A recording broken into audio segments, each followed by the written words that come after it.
one interconnected ocean, a vast blue expanse critical to life on Earth. And there's no better animal to represent the story of the ocean with all its splendor and uncertainty than the killer whale, or as it's scientifically known, the Orcinus orca. The orca lives in every corner of the ocean, from the Arctic to the Atlantic, the Southern to the Indian, to the mighty Pacific and beyond.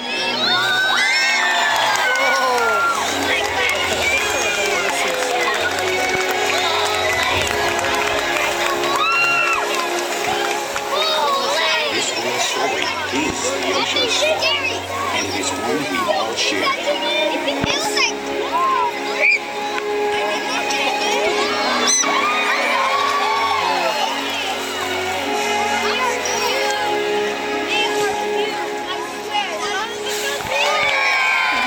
Orca Encounter. My name's Elizabeth, and I'm honored to introduce you to this intriguing and majestic animal.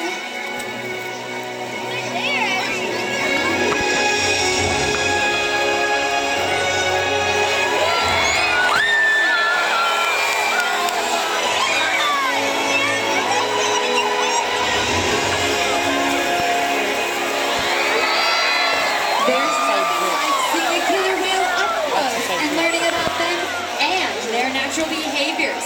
We hope this Orca Encounter will help give you a better understanding of these magnificent creatures and all that they represent.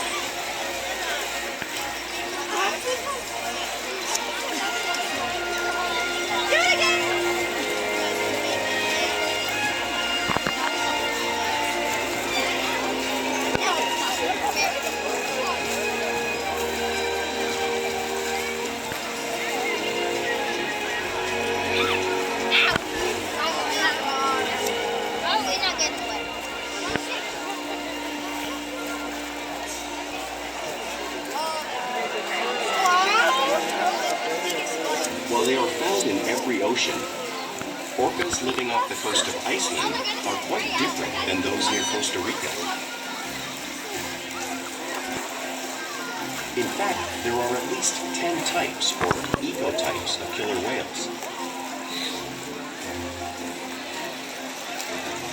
An ecotype describes the differences between killer whale size, physical form, prey, social structure, and habitat. As you can see, the differences are subtle, but noticeable when compared side by side. Orcas are adapted perfectly to their environments. And even the whale's black and white coloration has a purpose. It camouflages the outline of their bodies in the water, making it easier for them to surprise and catch their prey.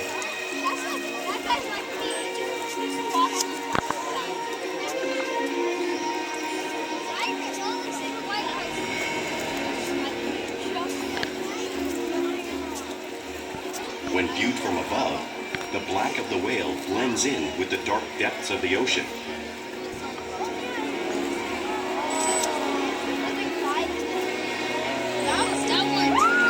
When viewed from below, the orca's white bellies match the brighter surface of the water, blending with the light above, giving them the perfect camouflage.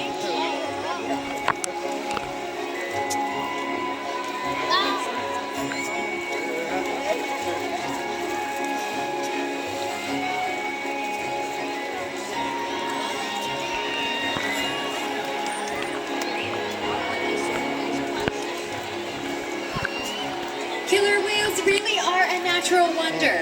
And today, Ulises is going to help us show you some of their physical characteristics.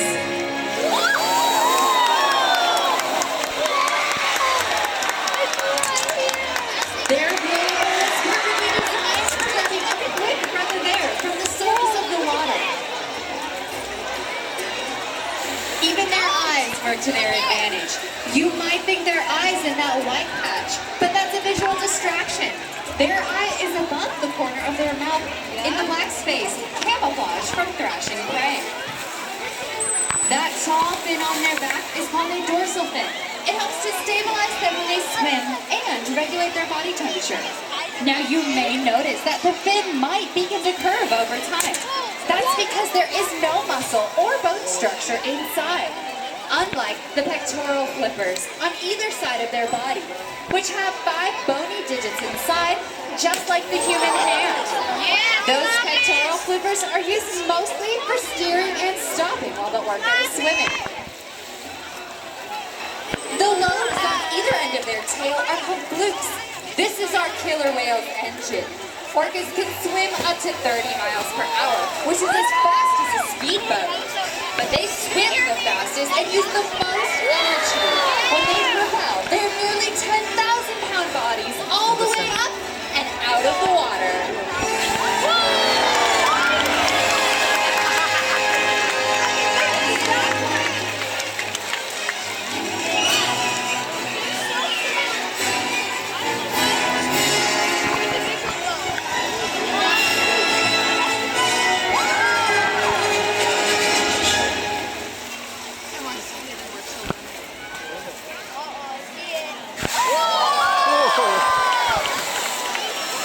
Killer whales are highly social animals with a well-defined social structure.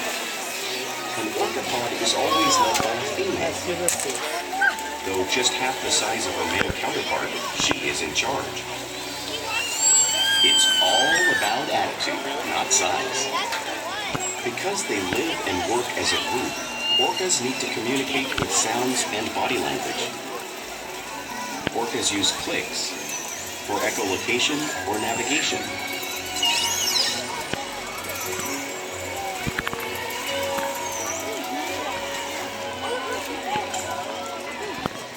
Whistles to socialize in the pod.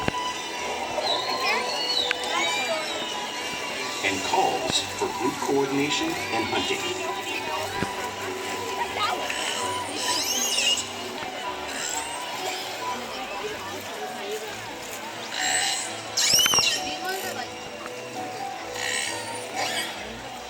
Vocal development studies here at SeaWorld show that early on, calves learn vocalization from their mothers. But as they grow, they learn from others close to them as well. This is a bottlenose dolphin call that Shouka learned and even taught other killer whales here at SeaWorld. In fact, orcas are the largest members of the dolphin family.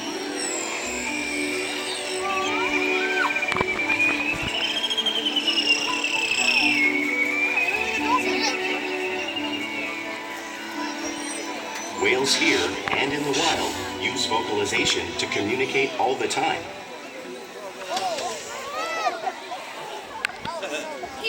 Like all animals, killer whales also use body language as a form of communication. A pectoral slap at the surface of the water can be used to show dominance or to get noticed. For example, a mother might use a pec slap to get her calf's attention.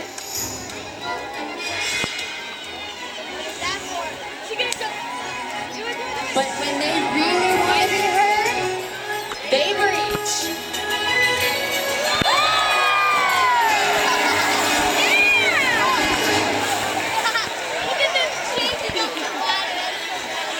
Spy hopping is how killer whales coordinate when they hunt and get a better view of their surroundings.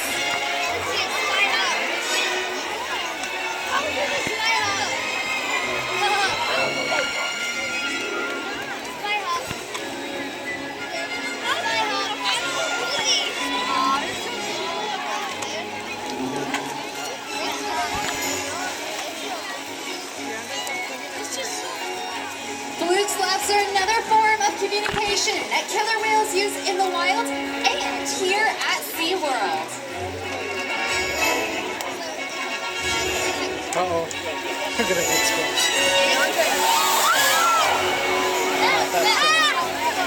But if he goes this way, then like that.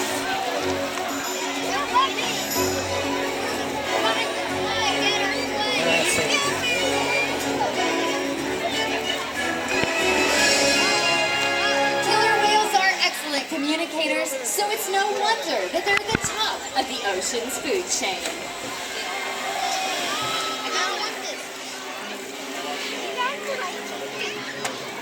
Killer whales work together to rear their young protect their pod, and most importantly, pursue and catch their prey. Every day they cooperate to survive in the wild oceans of the world. The orca's hunting techniques are as varied as the whales themselves. Norwegian killer whales will circle herring, herding them together. The whales use sounds to coordinate with each other and to disorient the herring. With the fish confused and contained, the whales stun them with their powerful tail flukes, making for an easy meal.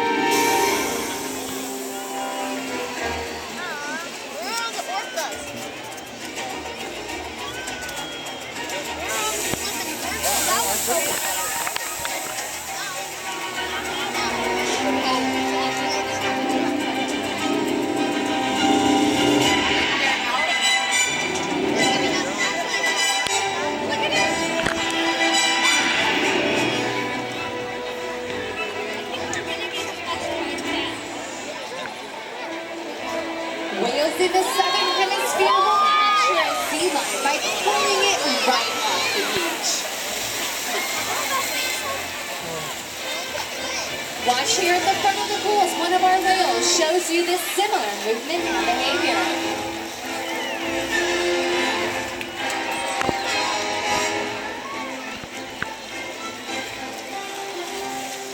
Antarctic orcas will often create waves that wash over floating ice and knock unsuspecting seals into the water. Watch here as Makani shows us this unique wave-making technique, showing off one of the many complex and impressive hunting abilities that killer whales have developed around the world.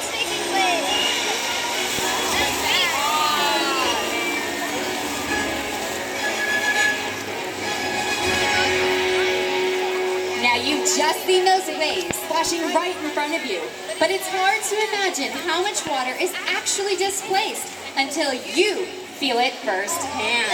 Are you guys ready to get wet? Fortunately, all of you in the lower section have volunteered to be the power of the killer whale. Chill at 55 degrees.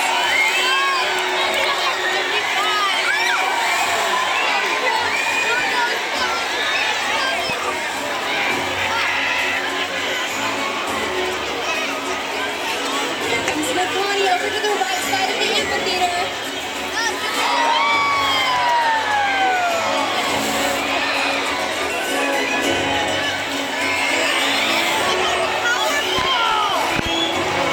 Shouka's coming.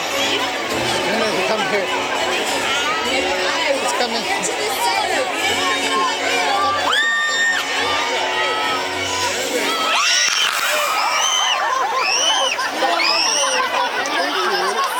Why are you looking there?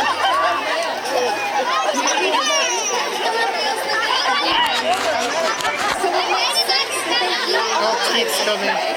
including other whales. If you turn your attention to the screen, you can see the actual size of a blue whale, the largest animal on Earth, at 5 times longer and 50 times heavier than our killer whale. So, how does a whale our orca's size play on a whale that size in the wild? It's all made possible because killer whales are the ultimate team players. In this example, we see the larger male orcas surround the sperm whale, forming a perimeter, while the females continue to drive the whale forward until it reaches exhaustion. The calves then move in to join the adults in the group. Whatever their prey, killer whales always cooperate and hunt together, making them a highly successful predator.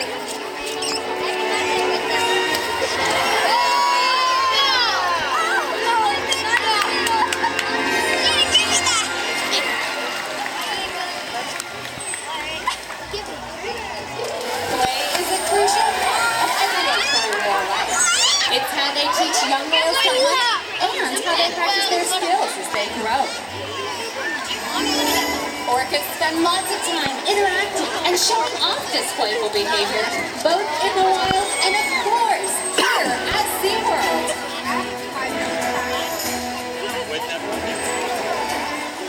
Porpoising is when a whale swims fast at the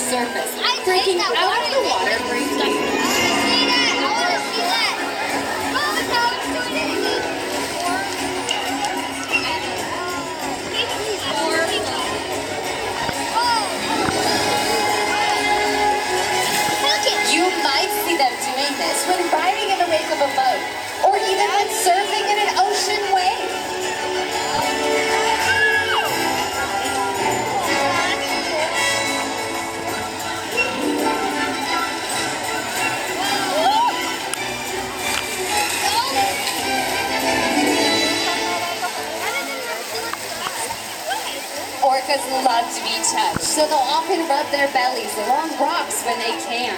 Watch here at the front of the pool as Makani shows us a similar movement, just like you'd see whales doing in British Columbia.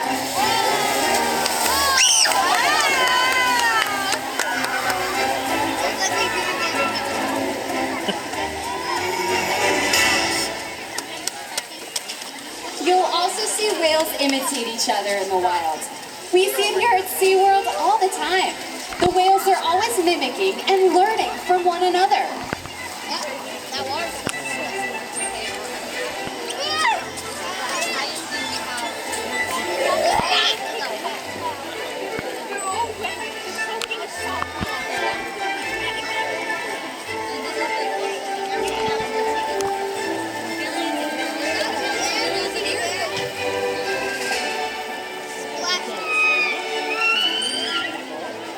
Playful behavior does have a purpose. A tail whip is used in hunting to stun fish. But today, it looks like that same tail whip is going to be stunning all of you.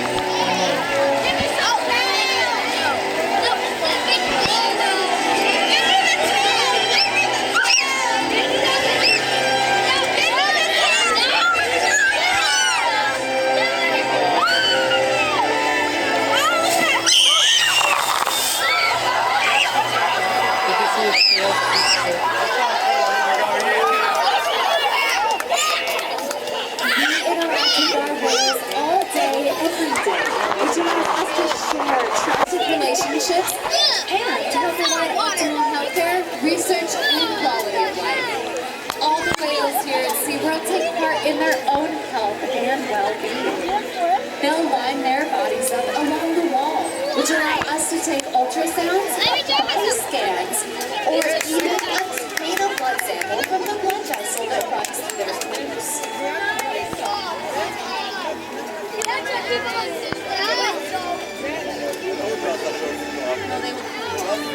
They'll even step onto a scale so that we can monitor their weight. We weigh our whales once a week to make sure the young whales are growing properly and the older whales are maintaining a healthy weight. They'll even allow us to take a breath sample from their blowhole. All of this is possible because of the trusted relationship we built together, day by day, here at SeaWorld. Now I would like to slow things down a little bit and introduce all of you to one of our whales. This is Makani. Makani was born right here at SeaWorld on Valentine's Day. And he is definitely a big sweetheart. He's very smart and he loves to interact with the other whales.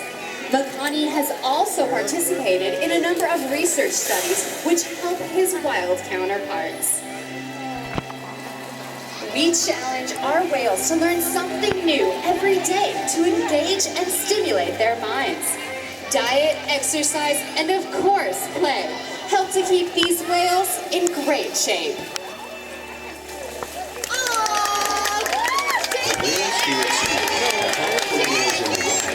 Participating in many research studies. One ongoing study monitors the whale's heart rate and breathing to understand how marine noise pollution from ship engines and other sources affect wild populations. In another study, scientists from NOAA, the National Oceanic and Atmospheric Administration, took measurements of the killer whales living here, including pregnant whales. By comparing these measurements with whale footage from shellfish and whales, scientists are able to monitor the wild population's reproductive status. Other research has been done here at SeaWorld on the mother whale's milk composition. This research will help create an effective model to understand how toxins in the ocean impact wild killer whales and their milk supply. We learn from the whales in our care every day is actively helping whales in the wild survive. And just by being here today, you've supported our rescue, research, and conservation efforts all around the world. If we work together, like the killer whale, we can protect the future of the Ursinus orca and this beautiful planet that we all share.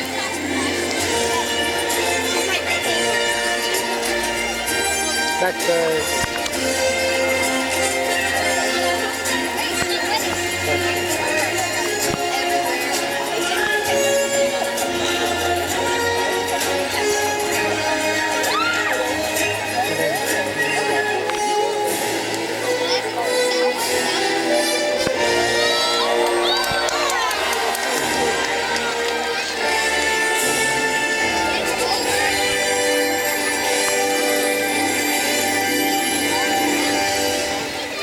Thank you for joining us here